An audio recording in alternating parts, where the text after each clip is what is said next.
А есть ли люди, которые в отношении тебя несправедливо поступили в этом мире? Огромное количество.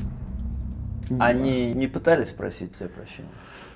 Ты знаешь, практически никого я не помню такого. Так, на коротке кто-то что-то там, ай, братуха, извини, там, туда-сюда. А как ты думаешь, может, они просто еще не дошли до такого уровня осознания, когда это нужно сделать? Ты даешь им какой-то шанс? Ты же тоже ведь не сразу... Через 15 лет. Да. Некоторые люди настолько горделивые, что они вообще не воспринимают извинения. Вообще впадлу. Хадисы нам говорят об одном, хадисы пророка, саллиллаху алейхи. У них внутри, короче, такая своя позиция. Многие годы в Дагестане вообще было западло извиняться. Кто извинился, он там вообще черт был.